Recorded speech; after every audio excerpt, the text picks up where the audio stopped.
G'day there guys, it's Connie here again and welcome back to some more stories from r/relationships. Hope you're feeling alright. Don't worry, I'm keeping Marky locked in his cage. Let's get right into it. Okay, well, on True Off My Chest, this one was written by user Willing Sink and it's titled, Yesterday I went to a furry event with my boyfriend and I think now I got the ick. I feel bad for that. I didn't even know what a furry exactly was before I met him. We were together for literally 3 whole years until we moved in together. I found one of his furry outfits while I was helping him move his clothes into our apartment. At first I thought that maybe at some point he'd worked in children's shows or selling things in the subway. In my country it's normal to see people in costumes selling things. Then I also found a common foxtail and thought it was something kinky, but it's not. He got nervous and confessed to me that he is a furry. I looked at him like, WTF is a furry? Anyway, he explained to me that years ago he created his fursona, and it's a hobby that makes him feel at ease and happy. He said that he hid it from me because he was embarrassed and scared that I might leave him or laugh at him. He's a serious and professional man, not the kind of person who would dress like that. I assured him that I wasn't going to leave him and that I love him, that knowing my boyfriend uses a fox suit was the least attractive thing in the world, but I support his hobby. I didn't really think much about it. Did it seem weird to me? Yes, but at the time I thought I loved him so much that I was going to support him. It's just a hobby that he does rarely, so it's not like he talks about that in our day-to-day. Neither is it his way of being himself. He said he just likes to do the character, and it's not something with a deep meaning. It's been a year since that, and he's invited me to a furry event for the first time. I've never gotten into furry events. I hadn't seen him wearing his suit either. He wears it very rarely, because it's not my thing at all, but he invited me really excited and shy. I couldn't refuse to go with him because I also wanted to go and see what it's like and know that world. But when we got there, it was like, oh, this is getting real, when I saw him park the car and put on his suit. I didn't have a suit, so my face was totally visible when we got out of the car a few streets back and had to walk through the city centre like that. I felt embarrassed, even if it's awful to say that. First we met his furry friends who were waiting in a park for him, and I found out that my boyfriend has a name that he uses when he's in character.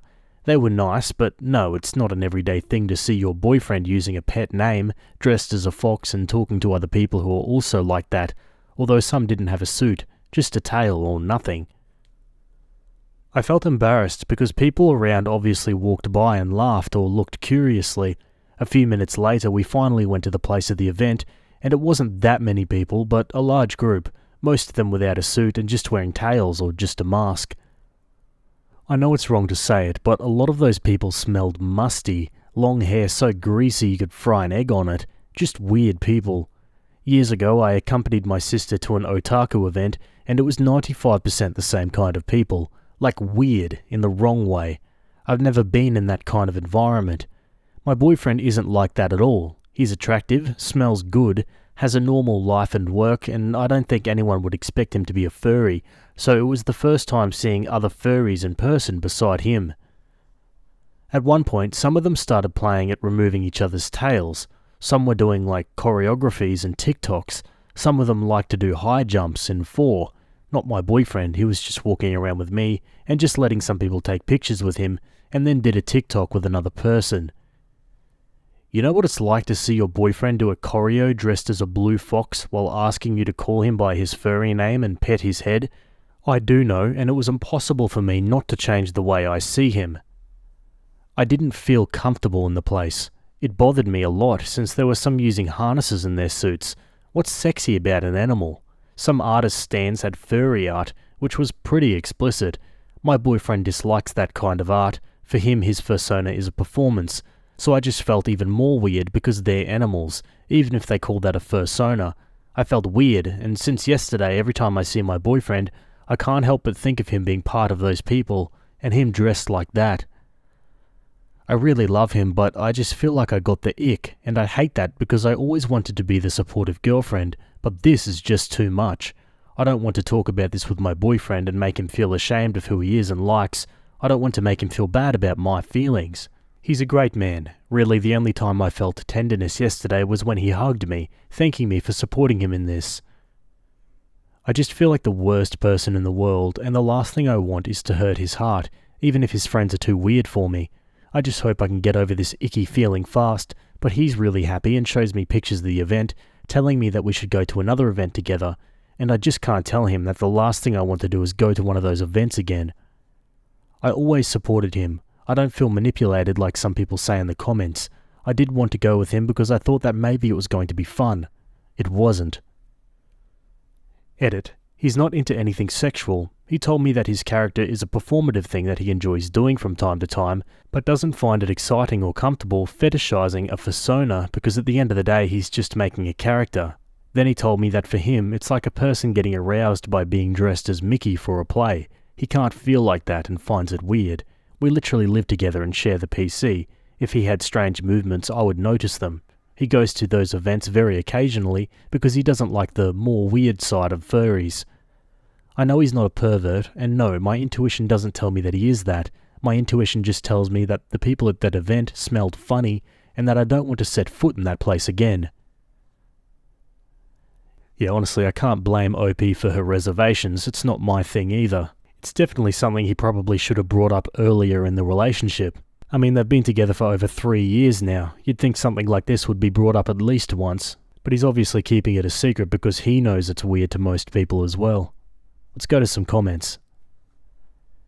I'm sorry this is happening to you, but I think you know that he belongs with his own kind. It's time to set that fox free back into the wild where he belongs. You can't domesticate a lot of them, unfortunately, no matter how hard you try. Opie says, my fox is in captivity for now. Sorry, but I can't stop laughing, lol. Maybe one day you'll laugh too. For God's sake, that's so funny. Opie says, at times everything that happened around me was so bizarre and funny, but I couldn't laugh because they all take their characters really seriously, and I didn't want to be disrespectful. Girlie, I think it's time for a sit-down conversation. Tell him that you support his hobby, but you're not interested in taking part because it makes you personally uncomfortable. Not him, but the other people in the vibe. Hopefully he understands and you'll get over the weird memory. If the ick sticks though, unfortunately it is what it is and you're not compatible. But if he's as good as you say he is, I think you can probably get past this as long as you're not involved. Opie replies, yes, I think what stops me from doing it is that he told me that his previous girlfriends laughed at his hobby or criticized him because he doesn't look like the kind of person who's into that. It was very difficult for him to show himself that way with me. I never really expected to be in this situation, and I don't know how to broach the subject without making him feel bad because he just wants my support.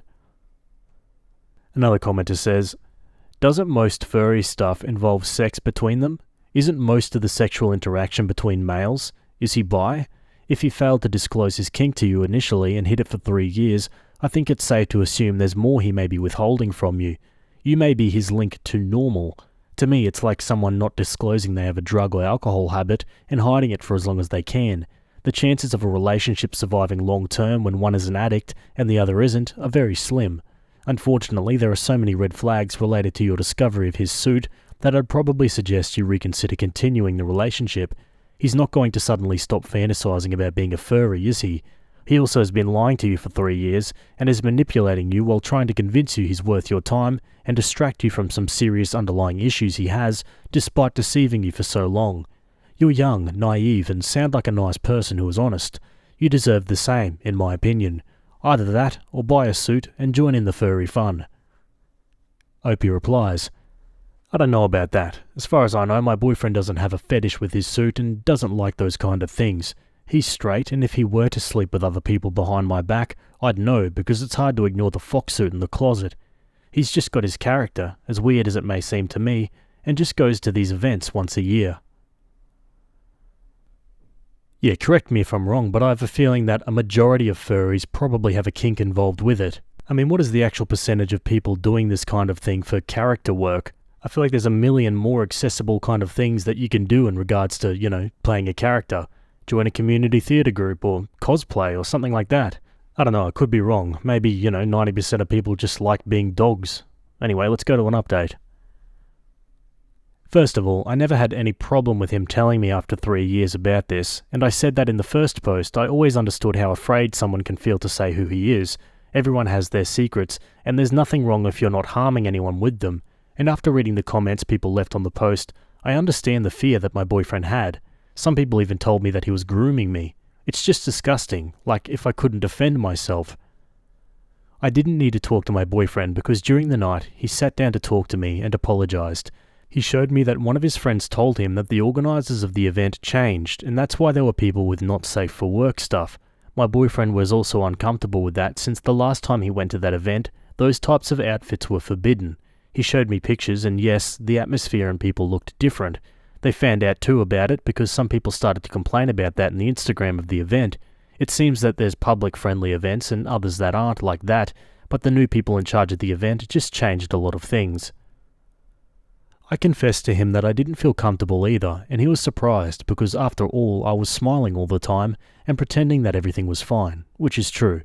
We talked a lot and he was very apologetic for how he behaved, said he should have gone without the suit and should have shown me pictures of the place before we went. Honestly, I've never showed him discomfort, and I was always with a fake smile, so I understand that he thought I was having a good time.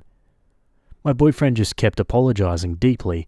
He said he didn't really know how to react since it was the first time he had taken someone so important to an event, so he behaved that way. He apologized for not thinking about how I might have felt, and I apologized for not communicating my feelings too. I received literally more than 100 messages and comments telling me that my boyfriend is a pervert. I don't know much about the furry world, so I was disturbed when some people started to leave comments talking about things I didn't know about them. I'd never distrusted him before. We share a PC and I can use his cell phone whenever I want, but I'm so stupid that it was difficult for me not to get carried away by more than 100 people telling me that I'm dating a degenerate. I asked him if he doesn't really feel anything sexual by doing that. He never showed that, and from day one made it clear to me that for him it's just a character. He doesn't even behave like an animal when he's in character. He wanted me to pat his head as a cute gesture. He was clearly upset that I didn't trust him, but he ended up giving me his cell phone so I could check whatever I wanted. It made me feel worse to see that his chat with his furry friends wasn't even too active, since they all have busy lives, but said that I'm really cool and they liked me. The rest of his stuff was just about his work and me. I feel really stupid for letting my head be filled with comments from sad strangers, but my boyfriend told me that he actually understands why I feel that way. It happened to him too. In the past, he had a furry girlfriend, but she did have a fetish with that, and that made him uncomfortable, so he ended the relationship. That's why my boyfriend doesn't date furry women. He says that the vast majority are weird people who ruin the community. He doesn't see his character as his true self, and he doesn't identify with those who do. For him, it's quite a character, like cosplaying, although he doesn't like anime or anything like that, so he prefers furries, because he can do an original character. I said I was really sorry for thinking like that about him and told him about the post. He doesn't talk English, so I translated to him some things, except the people who left weird comments. I promised to have better communication with him about everything. I never felt manipulated. He never pressured me to do anything. I wanted to try to be a part of his world. And no, I'm not a poor victim who fell into the clutches of a beast. Some people are really weird trying to look for a villain in every post. Someone even said that my boyfriend was love-bombing me with pictures of the event to manipulate me. For God's sake, stop making up new terms and touch some grass. I just said that my boyfriend showed me pictures of the event because he was happy that I went with him, and all of a sudden he's Charles Manson. Do these people have loved ones? It's too weird. I'd rather embrace that eccentric side of him than ruin a cute relationship just because I don't share his hobby. I really like going to raves and he doesn't, but there's nothing wrong with that. We will have separated hobbies. I want to make a good life with him, far away from the furries with harnesses and the NSFW art. And I learned my lesson of never posting again in these kind of places. The last time I checked the post, one person got downvoted just because they said that we sound adorable. I guess that's the vibe in this app, haha. Thanks to the people who gave me good advice and was kind. Honestly, I stopped reading the post after a few comments. By the private messages I received, I know people really wanted an update about me leaving my boyfriend, but no. I want to think that this actually made us stronger. I want to be a better girlfriend for him, and gift him clothes for his character. P.S. I guess the ick was just the shock I had because we had sex as usual. Why would I leave a hard-working, kind man who loves me devotedly just because he has a hobby that I can't relate to?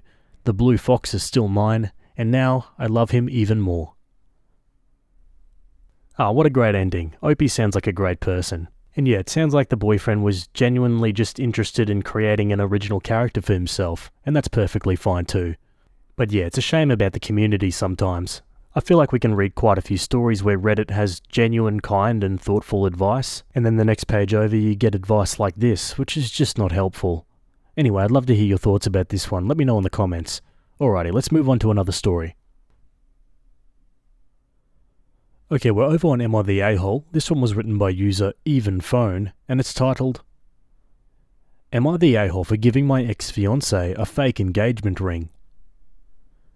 It was an honest-to-God marriage proposal. I very much wanted to marry her. She's just a klutz and I didn't trust her with the real thing.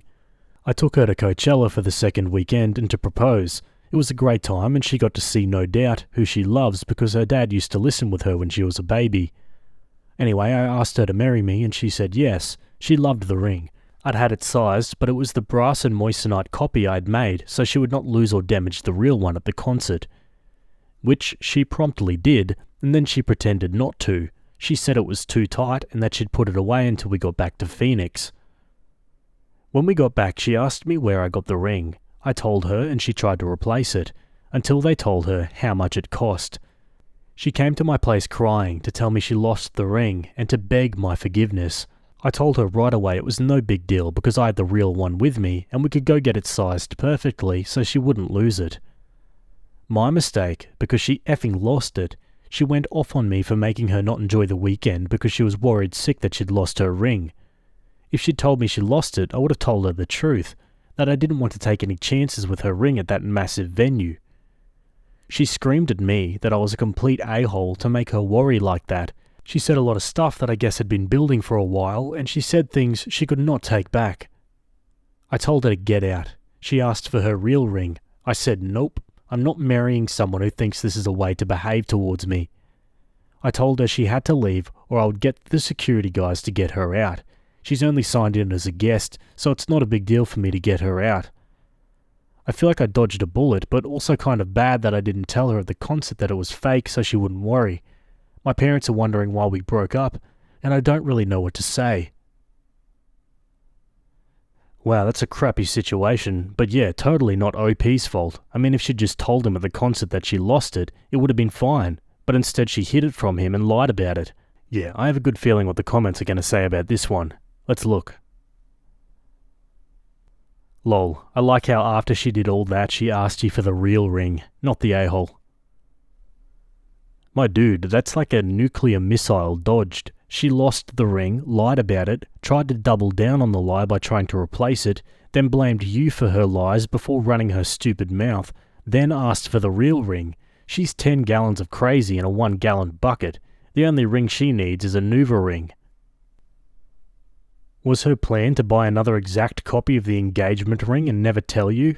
As in potentially spend thousands of dollars rather than admit to poor judgment and irresponsibility to her spouse? Opie replies, She went to a local jeweler with a picture and the information I gave her about the stone. It would have been difficult to get a copy since I got it in Canada.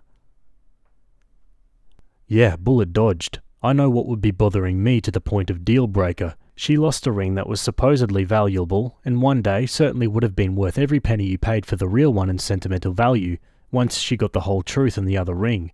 But instead of owning her klutzdom and being relieved, she made you the a-hole, not the a-hole. Okay, on to an update. It was a test, and apparently I failed. She didn't lose the ring. She took it to get it appraised and found out it was fake. I guess her plan was to get me to apologize, then rush out and replace it. When I told her I had the real ring safe and ready to go, she freaked out.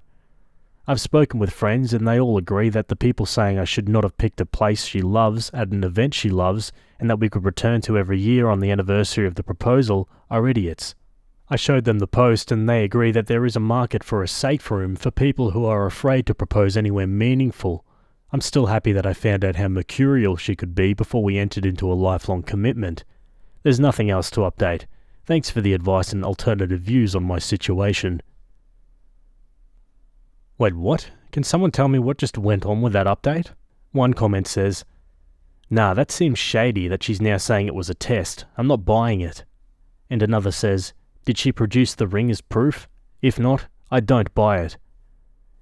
Yeah, I think I'm in the same boat with those guys. What do you think? Let me know in the comments. Okay, well, one true off my chest. This one was written by a throwaway account, and it's titled, Now I have won my husband back, I'm leaving him. I have secured an apartment for my baby and me, and I've put everything in order and prepared for custody, shared or otherwise. I've divided the money and transferred my share to a third account, and it will stay there until the divorce proceedings and the dividing of the assets. I found out that my husband was having an affair while I was postpartum. I thought that I would die because I love him, and it felt like my heart was broken into a million pieces. I knew that it was over, but my curiosity got the best of me. I wanted to know why. What was it she had that I didn't? Did he love her? I started reading his texts and everything was there. He felt like he was alive again. He was happy and excited. She's single and childless, so she had all the time in the world to make him her priority. He felt seen and desired by her. I was confused because, even with life coming between us, he was always my love, and I made sure he knew that every day. Still, it wasn't enough. I read thousands upon thousands of messages between them, and I started being everything he fantasized about. In the beginning, it felt weird, and he was confused, but I just went on. Every time he made plans with her, I found a way to make him stay, or I made sure that I sent him exhausted to her. The messages became less and less frequent, and the passion and excitement subsided. Soon, answering her became more of a chore. The complaining started and him pulling away. He was happier at home, and he couldn't wait to come home. He started texting me again during the day, the sweetest texts of how he missed me. He was his old self back. One day, what I hoped and waited patiently for happened. He ended things with her. He told her that he loved me, and now that everything was great again. Her services weren't needed, in other words. I felt relief, and finally I could move on. Now I am preparing for my divorce. He will get the papers the day I leave for my new life and my new apartment. I know I'll get a lot of hate for this because I've neglected my husband and pushed him to seek solace in another woman's arms when I apparently could have given him what he sought all along, and believe me, I will bear the guilt for the rest of my life. In my defense, I didn't do it intentionally. Our lives had just been altered drastically, and I was trying to navigate this new and exciting existence. I was immersed in this new kind of happiness that I thought I was sharing with him, and I was trying to get to know my new body that I couldn't recognize anymore. A real scary feeling. But he could have come to me with his hurt. He could have talked to me about his suffering. He could have tried to make me understand, but he chose not to. He decided to deceive me, deceive us. He ruined our love, our future, and even our history. Nothing was, is, or will be the same again. Wow, honestly, it kind of worked out into a pretty good revenge story. Like have him ruin the relationship by having an affair, give him hope by making him think he got away with it and that his marriage is saved, and then leave him for good. Yeah, can't say he didn't deserve it. Alright, let's go to some comments. I would have immediately raged at him and noped the F out for not only cheating, but cheating while I just had his baby. But I always applaud petty revenge. You didn't neglect him. He got you pregnant and then started banging someone else. You're not neglecting someone if you're unable to do the same thing as you could before you had a baby. You were being a mother, and instead of being a father, he was getting his dick wet. Wish you the best, and I hope you have screenshots of all the evidence of the affair so he can't act like it came out of nowhere to others. Opie says, I just felt ashamed that I lost my love, and I guess it made sense that I wanted to win him back. I get what you mean though. In the end of all of this, I hope you're truly happy. Opie says, I am. I'm sad about the fact that he wasn't the one I would spend the rest of my life with, like we dreamed, but on a general level I am happy. I'm blessed with the most amazing little boy, and I'm still young and beautiful. I have so much love in my life and many great supportive people. Romantic love will come. Just a heads up, moving money around prior to a divorce makes it seem like you're attempting to hide it and may bite you in the ass during the asset division, especially if he does a discovery period. Opie says, I'm not hiding the money. It's still in my name, which means it's still a part of the estate. I don't want him making a withdrawal and making the money disappear. He can't access my account. Okay, now for an update. It's titled, Moving Out April 1st. Probably the cruelest April's Fool I could play on my dear husband. He always loved April Fools. I feel a lot of guilt and guilt-related pain. I know what I'm doing is so cruel, but I guess I'll just keep going with my plans. There's no turning back now. Whenever I feel like crap, like I'm the bad guy, I just remember their conversations. No, I'm not the villain here. I will end the marriage and I will tell him that it's because we aren't compatible anymore. Let him think whatever. I've decided maybe I shouldn't tell him that I know about her. Let him run back to her once he realizes that I'm really gone. When my baby is older, we could tell him that we got an amicable divorce. No hurt or hard feelings. Two people who fell out of love. My boy doesn't need to know his daddy broke up the family. It's okay. You can hate me. One comment says, "Why are you feeling guilty? He's the one who cheated and is reaping what he sowed." Opie says, "Because I'm bitterly plotting behind the scenes and won't give him a chance to apologise or explain." Commenter says, "Apologies for going off into another lane here, but what in the absolute hell are all these hundreds of thousands of women doing engaging in affairs with married men? What is there to gain at all? Who is raising these girls? Is this the Twilight Zone? I'm honestly needing some answers here." Opie says, "Well, I can only speak from the messages I've read. She is in love. He just happened to be married. I'm an obstacle, a nuisance, so I guess it's love?" He was fine plotting behind the scenes to hook up with another woman. No need to hear empty apologies for something he wanted and didn't regret doing. Opie says, "That's it. I don't want to hear apologies and excuses." Righto, onto a new update, the final one so far. Well, hello, and sorry for being so absent. I know that I promised an update once I got out, but I've been so busy adjusting to my new life. I've received hundreds of "Have you moved out? Is there an update?" DMs and comments. I hope everyone who asked sees this because I have no possibility to answer each and every one. Also, I don't know how many times I'm allowed to update here. Hopefully this is okay. I did exactly as I planned. I moved out after I left my husband divorce papers. I told him that I wasn't in love with him anymore, and that I think we're better off as co-parents than as a couple, that I found a new place, and he could buy me out of our current home or sell the property once the divorce is finalised. He was in a total shock, but probably not the same shock I was in when I found out that he was cheating on me. He literally asked if I hit my head, and even was telling people that he was worried that I had a brain tumour. He was very angry in the beginning and wanted answers. No answer was good enough. Is there someone else? No, dear husband. There isn't someone else, but there isn't you either. The audacity of that man. I reminded him that we still had our son and to think about him before acting vindictive. Sure enough, he kept it civil around our son. One thing he kept asking is why, and how long ago have I stopped loving him? He didn't get any answers from me. Other than that, everything has been fine with me. I'm adjusting well. I still miss him, but at the same time, I feel like I can finally breathe. I feel like I've been living on shallow breathing for the past months, and now I can take full breaths.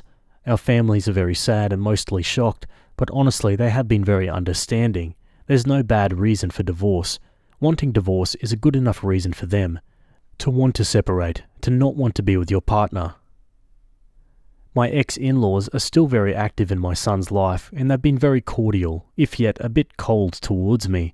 That represented itself when, about 2 weeks ago, my mother-in-law, in a bit passive-aggressive tone, told me that my husband had just started seeing someone.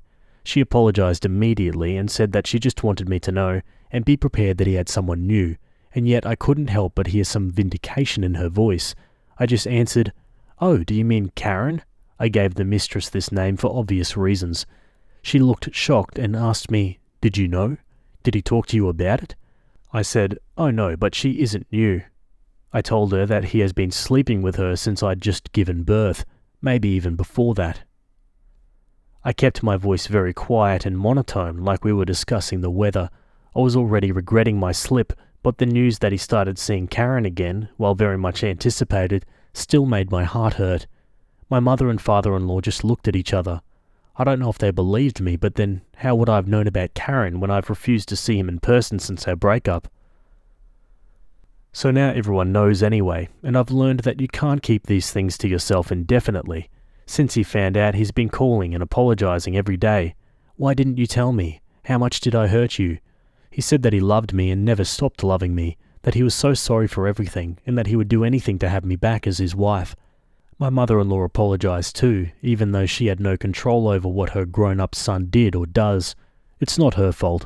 He writes that he loves me every night before bed. I hope this doesn't mean that he would make the divorce drag out, because then I've failed my plan, but he seems to be less forgiving of the divorce when he knew that he was the reason for it than when he thought it was mine. Weird.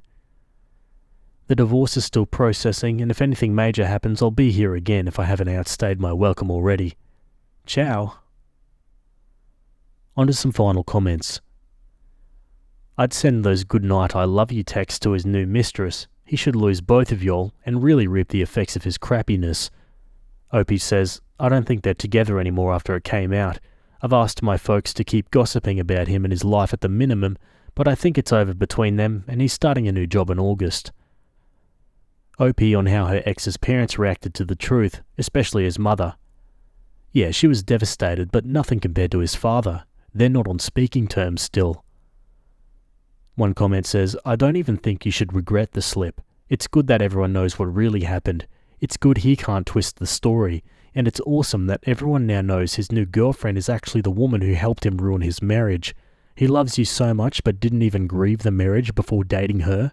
Yeah, no. And you're way too nice on your ex-mother-in-law. She purposefully tried to hurt you by even mentioning it. She can eat crap too. Wow, okay guys, and that's all for that story so far. Yeah, I think it was inevitable that Opie was going to spill the truth at some point. Like she said, you can't keep things to your chest like that for that long. And yeah, it sounds like since the news came out, the mistress left him as well. Maybe she didn't know he was married. Who knows? Anyway, I'd love to hear your thoughts about this one. Let me know down below. Alrighty, let's move on to another one. Okay, jumping over to Am I the A-hole? This one was written by a throwaway account, and it's titled, Am I the a-hole for telling my mother-in-law why I have Vaseline next to my bed? Hello, sorry for the new account. I don't want this associated with my other account. Okay, so my mother-in-law, well actually I'll start with my wife Tara. Tara is lovely and wonderful. Tara also escaped from her little Midwestern hometown and ran to the coast the absolute moment that she could, and I'm pretty sure her mum took that personally. Her mum was born and raised in and around that small town. So my mother-in-law, she is emotionally immature. Tara read that one book about immature adult parents and she finally understood her family dynamic in a way she never did before. Mother-in-law is not a bad or evil person. She usually means very well, but she's kind of, I don't know how to put it, self-centered? Like her first thought process is always, how do I feel about this new information? Tara and I bought a little starter home last year. F interest rates, but we're hoping they come down and we can refinance. The place was too good to pass up. And her mother-in-law invited herself over last week. This is something that is extremely on brand for her, and we like to pick our battles in this family, so we just let her. Her mum, who again is not terrible, just has bad emotional regulation and boundaries, shows up and drops her stuff in the spare room, and just immediately starts giving herself the tour. Again, whatever, we actually hired a cleaner before she arrived so we wouldn't worry. Annoying, but that's life. So she's wandering around and comes to our bedroom. I have a jumbo-sized tub of generic Vaseline next to my bed because I use a nose CPAP and my lips get chapped, so she picks it up and makes this really weird face and says, almost direct quote, "Well, I know what this is for." And I respond, "Oh, that's for chapped lips. I don't jerk off with Vaseline." Apparently my timing was good because my wife laughed, but my mother-in-law did not laugh at all. Then for the next 3 days she kept asking me, "Are you going to be gross again?" when I tried to make normal conversation. I said over and over that she was the one who made the joke, and her response was always, "Yeah, but that was a joke." Like what I said was totally serious? And I guess it was. I mean, I was telling the truth, but I was only bantering because she started it. I didn't even invite her into our bedroom. Anyway, she brought it up over text to Tara, and there is subtle pressure from her to just apologize, but I don't think I did anything wrong. Am I the a-hole? Yeah, I mean, I don't think you did anything wrong either, but maybe you should just apologize to keep the peace, or stand your ground, either or, but yeah, pretty funny. Let's go to some comments. Not the a-hole. She was the one who first insinuated it was for sex. You just said it out loud. She's got the dirty mind. Opie says, so her argument is that it was innuendo, and mine was just stating words out loud. I think this might be a cultural thing too, maybe, I don't know. I've gotten in the doghouse in this family before for being too direct. Not the a-hole. She tried to make you blush, but then gets mad because you made her blush, is what this basically boils down to. The next time she says something about it, I would just be like, oh my god, how much do you think about this one comment? The fact that it seems to be at the absolute forefront of your mind is making me almost as uncomfortable as the original joke. Can we just bury this entire incident? Opie says, "Yeah, I think I might have been more direct than she's used to. I'm mostly worried about my wife, who gets to be the middle person here. She finds it harder to set boundaries with her mother. I would gladly tell my mother-in-law to just stop and go away if she wants to talk about it. Thank you for context." Not the a-hole. I read that book. My mum does this. She wants you uncomfortable so she has the upper hand to step on your boundaries and make you feel dirty. She was going to weaponize your reaction that entire trip, if you had one, and bring up the tub of Vaseline to get a reaction at every chance she got. You took that power away, turned the tables, and didn't give her the reaction she wanted, embarrassment. And now she's PE because you embarrassed her. She can't take it, and she has no emotional power over the situation. Let her be pissy. F around and find out. Opie says, context. She does this with Tara a lot, which is why Tara upped sticks at the first opportunity. When you put it that way, it seems really bad though. Alrighty folks, let's go to an update. I took the advice of a couple people in the original thread and I talked to my wife about 1. What happened while her mum was there, and 2. How we would manage similar situations going forward. I think the commenters were mostly right, and that my mother-in-law was using what I said as a cudgel to get the upper hand. I don't know how else to put that. In conversations. We talked it out and agreed that we would let it go, but if she brought it up again or if she tried something similar again, we would present a united front and we would refuse to engage with her, I guess, attention-seeking behaviour.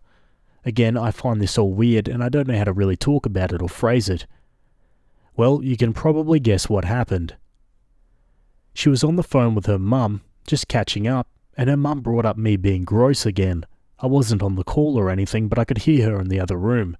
For context, Tara finds it very hard to set boundaries with her mum because her mum will just not let some stuff go. She'll just keep bringing it up and talking about how bad she felt, or why she would do X or Y, etc., etc. Honestly, I'm so proud of her for what she did. She hung the F up.